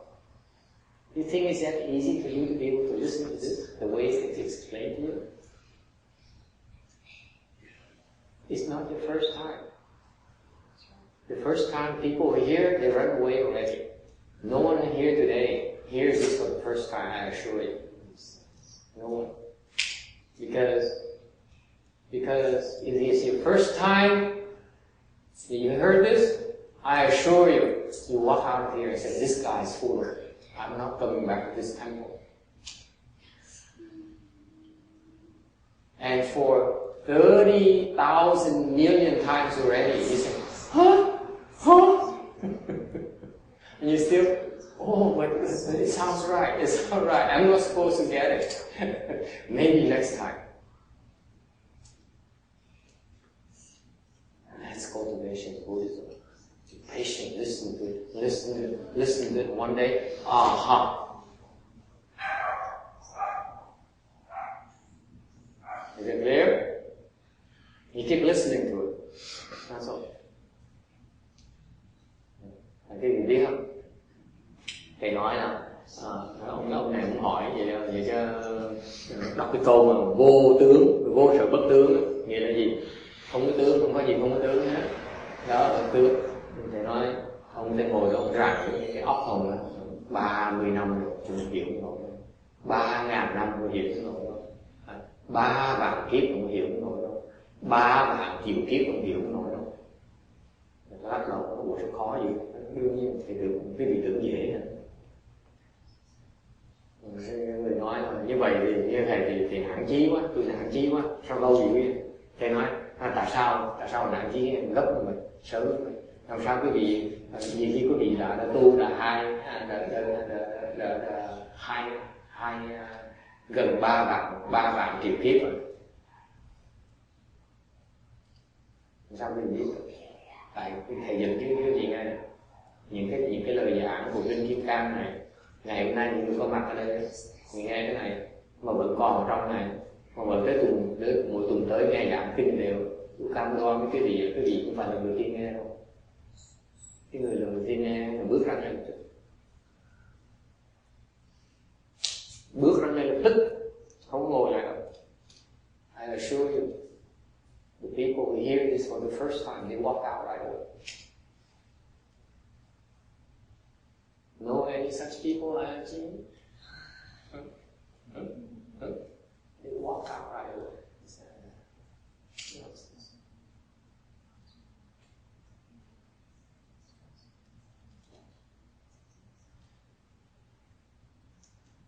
I remember text bringing some people for the Amitabha Sutra, right?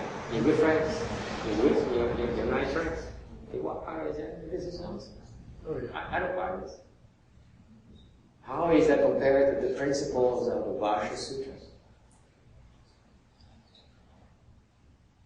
Easier to believe, easier to comprehend. And yet they couldn't take it. Oh no, they were angry, so. Thầy kể chuyện ông này, ông ca sĩ này, thì Tấn này ông mời mấy cái bạn mà trong nghề ông nghệ sĩ ca sĩ ông tới nghe giảng kinh A Di Đà thôi đó. Lần đầu tiên giảng kinh A Di Đà nói chuyện vãng sanh thôi. Ok, nghe chịu thôi, bỏ đi ra. về con chửi, con giận tôi nói sao ông có thể dẫn tôi tới phí thì rồi tôi phải lái xe thành người đi hồi 45 phút tới đây nghe tụi tầm 7 tầm 8 vừa phải thôi, ông điên rồi. Kinh A Di Đà nghe giảng cái nội dung gì nghe giảng cái Kim Cang này giận thẳng giận dễ sợ, những người cho tôi giận. Okay, I don't, and the rest of this is not important to slide 364. Cái phần còn lại của cái tấm 363 này không quan trọng, thì muốn giảng cái này để giảng cái phần cái tấm 364 thôi. So I want to move on. So I see this is the Buddha wisdom right here. This is the Buddha wisdom. The Buddhist wisdom is right here, contained all right here. Okay. Cái trí huệ cái trí huệ của Phật giáo mình nó gồm trong cái all the Buddhist wisdom, okay, can be classified into these three things. Tất cả cái trí huệ Phật giáo mình chỉ có trong này, không thể ngoài. Is it clear? Now you know everything about Buddhism.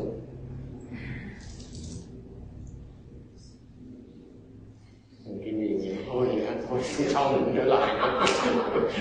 Kinh nghiệm say, oh, this is great, I'm done, I'm not coming back. So that's nice.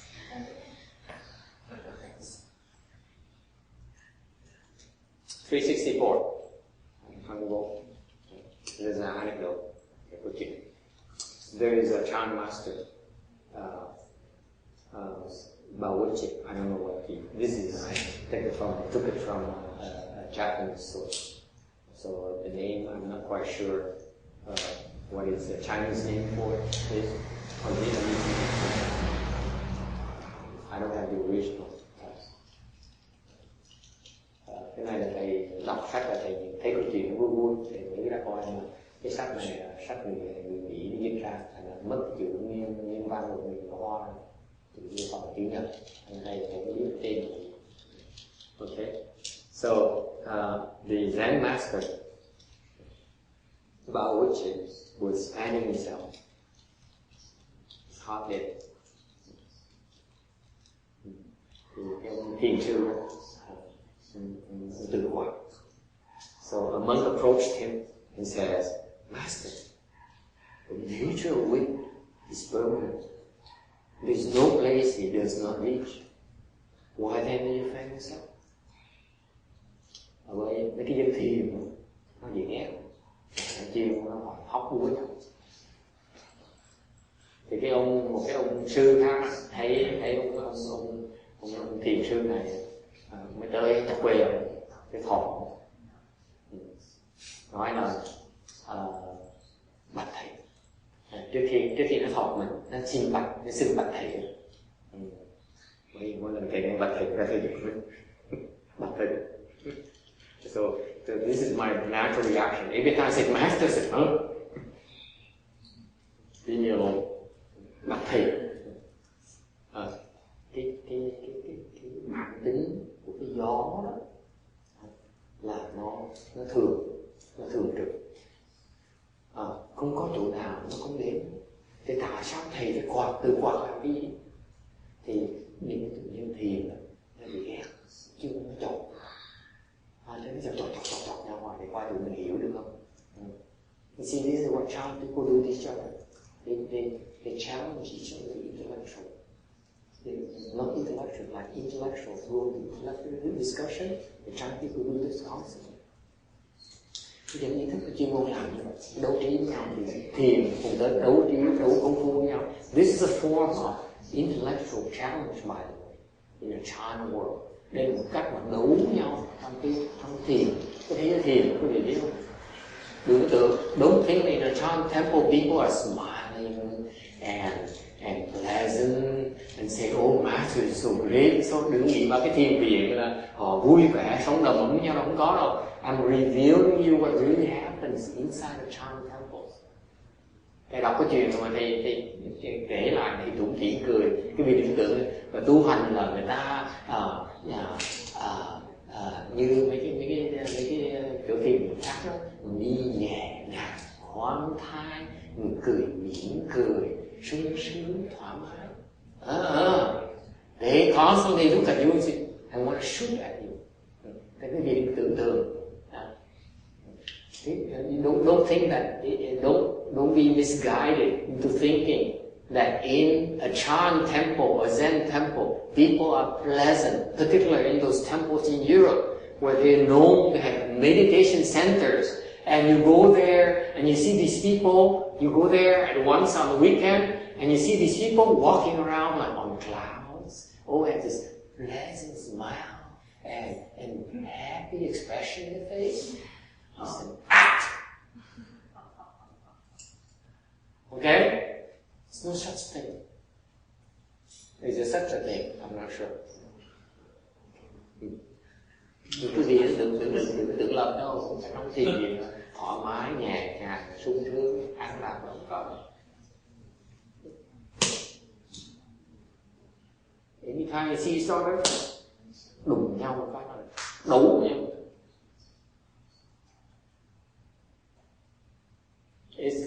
There's a pecking order.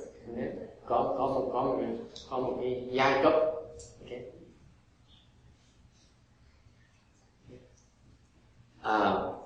And that's how they encourage others. This is not Vicky. Don't look at me like that. I know I'm revealing, airing very laundry, but don't look at me like that. I used to be offended by that. And he said, you should have told me. Lúc mà thầy nghe cái chuyện này, thầy bực mình như sao đấy? Trời ơi, tu hành gì kỳ dữ vậy?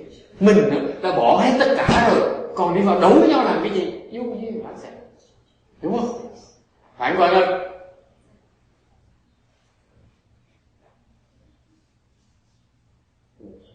chùa tầm bậy tỉnh hẹn tới sống hòa hợp với nhau. Đùa, lúc hòa ở đâu?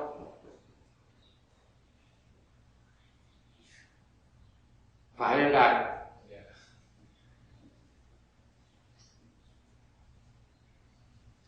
Phật dạy lục hòa, đúng không? Quý vị là người xuất gia là phải lục hòa chứ. By the way, for you Westerners who don't understand, and Chinese who don't understand,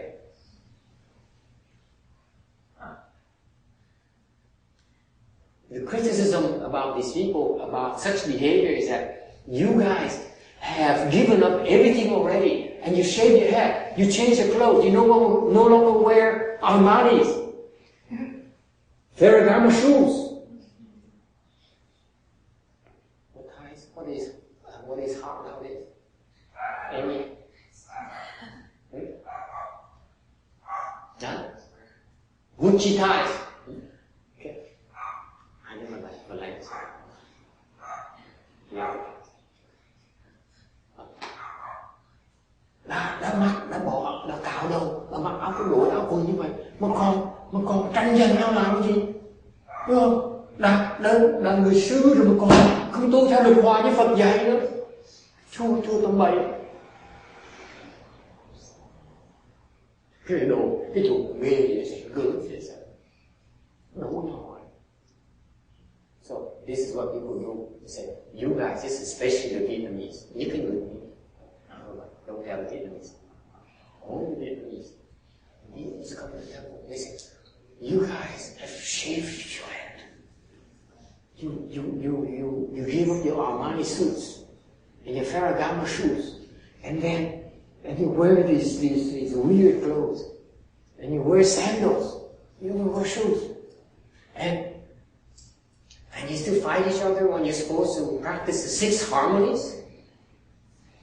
And you call it cultivation? I'm not coming back. You guys are horrible cultivators.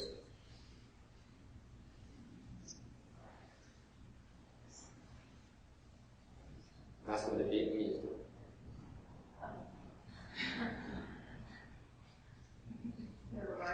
Hey, cái điều đừng dịch ra đây nhé.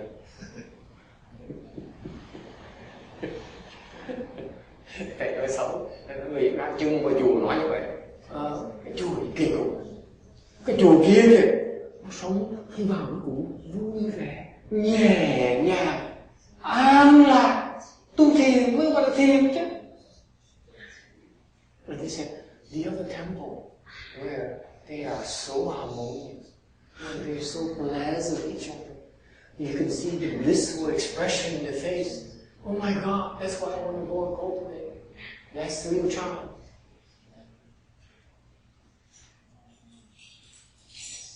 By the way, I speak from experience, from personal experience. Cái này thầy kể chuyện là cá nhân thầy đấy nghe.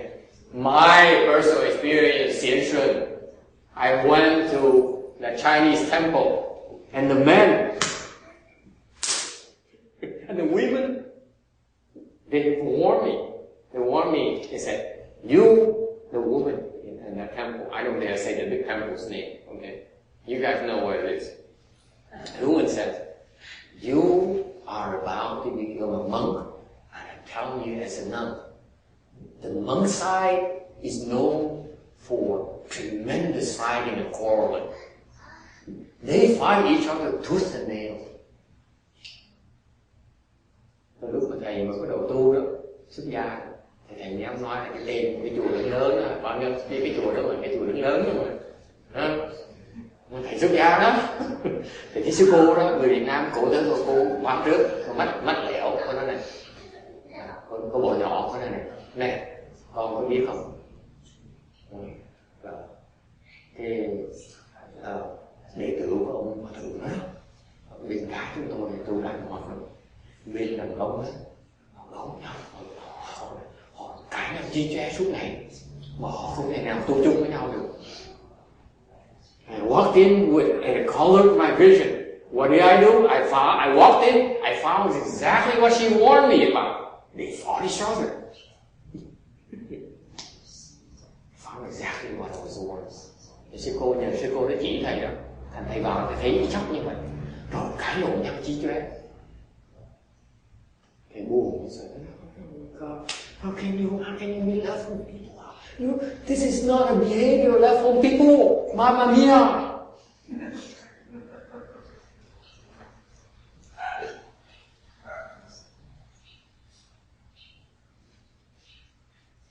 Đấy. Đó là cái tướng. Cái đó là chưa thành. Cái này mới là kinh. Cái này mới là kinh. Nó tới nó gặp nhau, nó thọt nhau như vậy nó là chết. Còn mình cãi nhau chích kế là chưa nhau vậy. Chưa nhau. Cái đó là trình độ thố. Cái này mới là ác. I'm telling you, what I describe to you is my coarse perception of cultivation of charm. This is what's supposed to happen. This is how they encourage each other.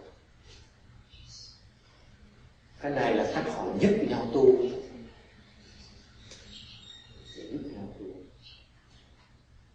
Cái gì mấy chỗ là chỗ tu thật sự. This is the place where it really cultivate.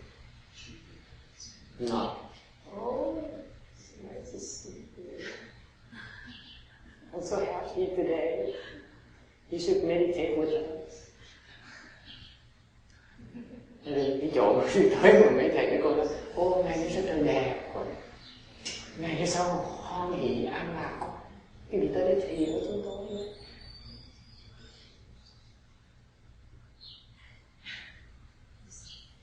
That's why I run away from places like that. Tôi gặp mấy chỗ đó thì chạy rồi. Tại vì cái thiền, cái vị tu đó, I got distracted again. I'm supposed to tell you this. I don't, okay, whatever it is, I have 7 more minutes. I do not want to repeat slide 363 again, okay? I'm running out of things, ways to explain to you. Thầy kể xong câu chuyện ngày hôm nay là vì thầy không muốn tuần sau trở lại rồi. Thầy bắt đầu giảng là cái tấm trước, rồi xong mới giảng tấm này lại. Rồi thầy hết cách giảng cái tấm kia rồi, okay? So, no more questions. The rest of the day. Đừng hỏi thêm nữa.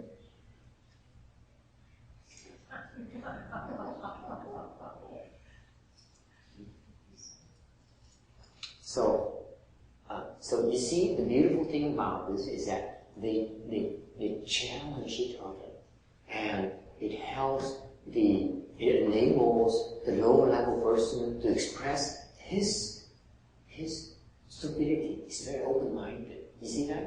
They're not afraid to express their opinion, to challenge someone else. It's very open-minded. Quý vị thấy cái tinh thần họ cởi mở với sự, họ sẵn sàng hỏi nhau, chứ không dám giấu. I know a temple in Rosemead where people have certain questions about the master, and they would never come to the master and say, Master, why are you like that? They say, oh, he's not worthy of it. That's what out of him.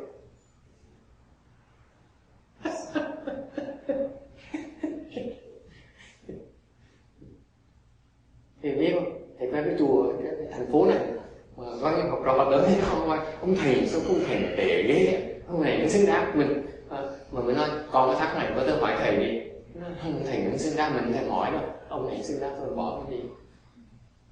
Tu hành cởi mở, tu hành thầy khi nào có đúng hết thì quý vị học hỏi gì đâu. If you only see where I'm right, then you're not learning anything. Are you? You should see where I'm wrong. You dare come ask me. That's how you do it. Is it clear? That's part of the teaching.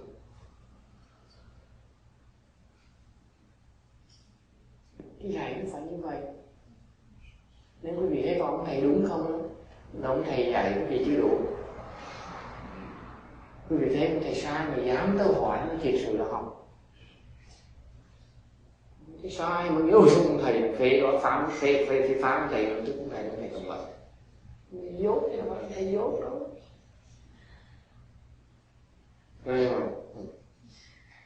Một question. Đừng có hỏi. So, thành cái chỗ tu hành như vậy, người ta cái tinh thần nó rất cởi mở. Người ta thắc mắc ta hỏi nhau, cái người thấp có quyền hỏi người cao có nhiều thấp này. Ngày người ta dạy mình tí, giúp mình hiểu thêm một tí nữa, ngày mai hiểu thêm một tí nữa, giảng thêm một tí nữa. Thầy nó đặt quá đi, giảng không hiểu, phải cho phép nó hỏi. You see, the spirit cultivation is that the teacher looks at you and says, 30,000 million more times before you get it. But I give it another way. I give it another try. That's what a teacher is supposed to do. It's not supposed to give up on you. Okay? Is it clear? You don't get it, but the teacher still tries to explain to you another way. If you quit, it's your problem.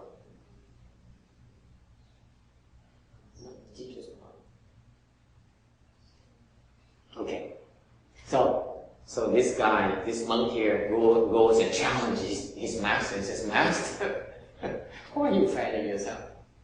I thought you were a great master. Why are you fanning yourself? Ông này tới học trò tới mà dám chọc thầy. Cái gió là cái tứ đại của tứ đại, cái gió phong đại mà có tất cả mọi nơi, tại sao thầy phải tự hoạch làm cái gì? So the master says, although you understand the nature of wind, that is permanent, but you don't understand yet the meaning of reaching everywhere. Then thầy mới trả lời, thầy nói là con giỏi lắm, con đã hiểu được là cái bản tính của cái gió đại. Nhưng điều con còn chưa hiểu á, nó có thể có khắp tất cả mọi nơi.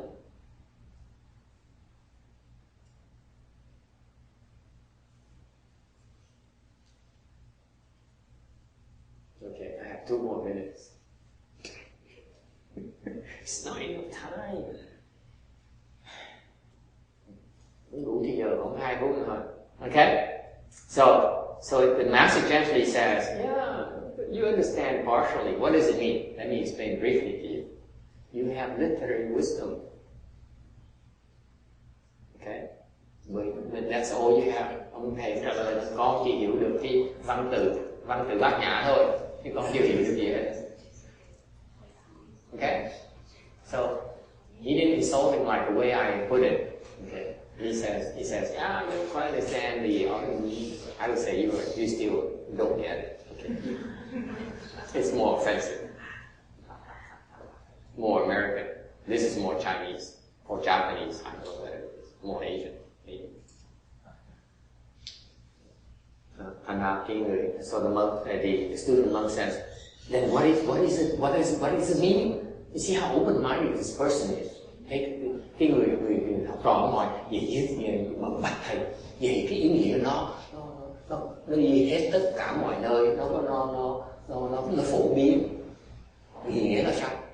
Cái học trò giỏi với sợ, cởi mở với sợ, thầy dạy có hỏi đâu có sợ đâu có giận đâu. See, if I say to you, you don't get it yet. You say, is he insulting me again?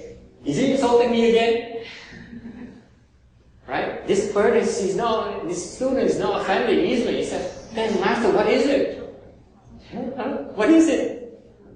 Cái học trò nó giỏi không? Không có giận. Đấy là giận bỏ đi, bắt tôi bỏ đi. So what did the master says? Nothing.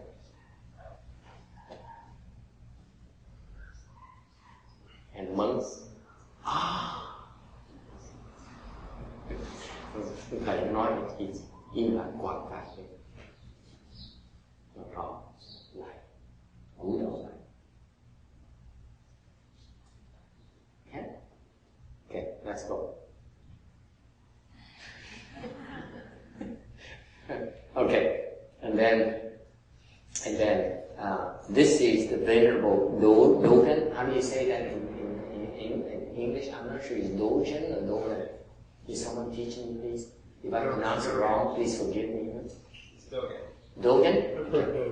Dogen, then this is recounted by Dogen, his anecdote. Dogen explained himself. Cái ngài thiền sư Dogen Nhật đó. Dogen này, I explain the next time. His name is actually Dao Yun. Okay? And I'll tell you more about Dogen next week. Okay? But basically Dogen elaborated on the story.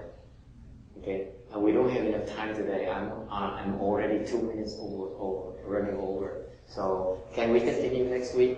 Yeah. Okay? Do me a favor. Don't ask me to explain 363 again. And don't bring any good food. Okay? Tuần sau quý vị đừng có đem đồ ăn ngon tới xong bắt thầy giảng lại cái ba, nói ba coi từ đây có cách khác, mình cách giảng làm khác. Thầy hết rồi nha. I'm warning you. I have no better way to explain 363. That's it. The well is dry. Okay? Don't even think of it.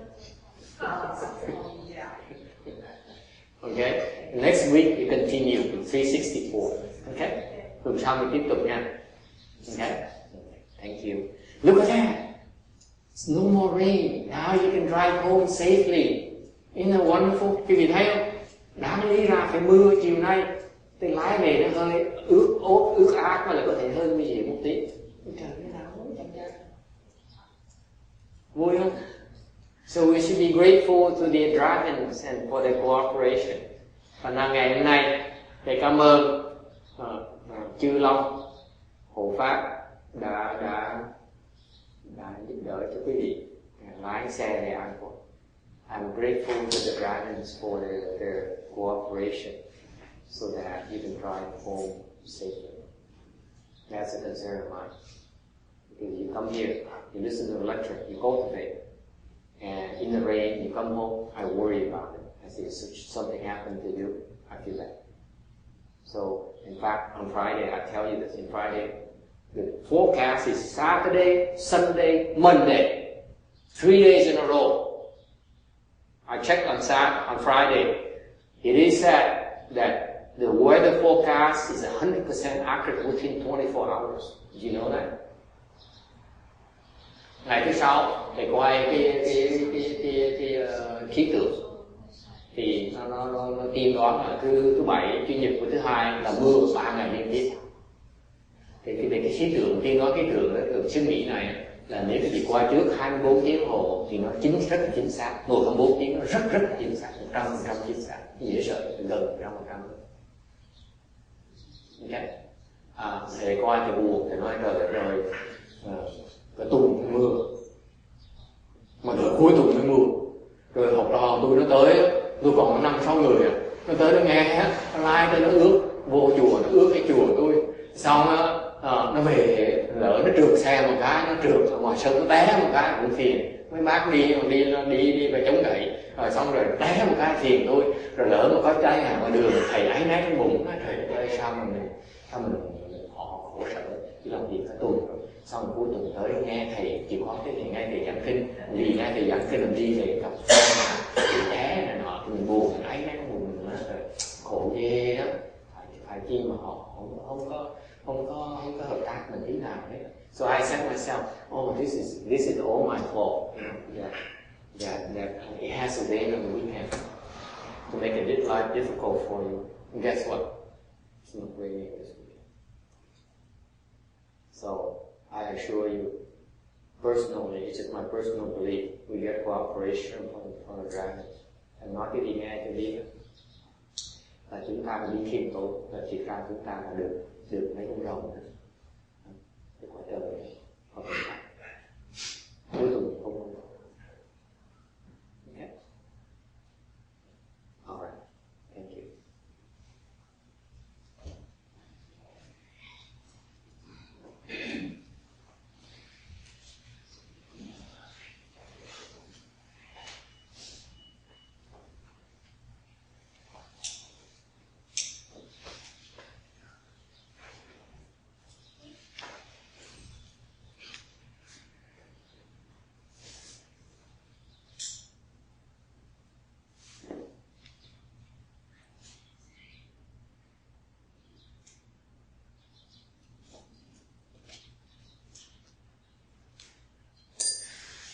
Hãy subscribe cho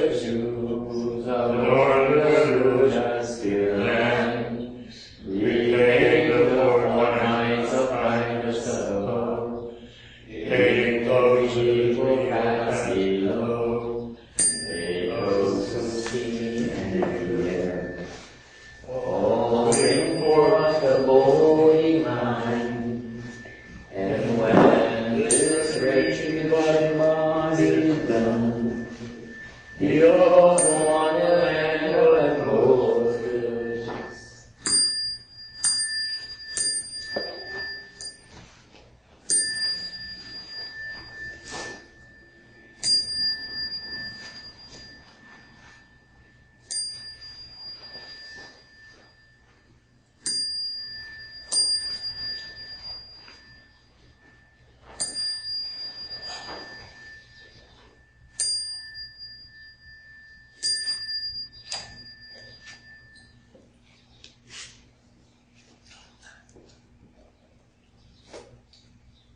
video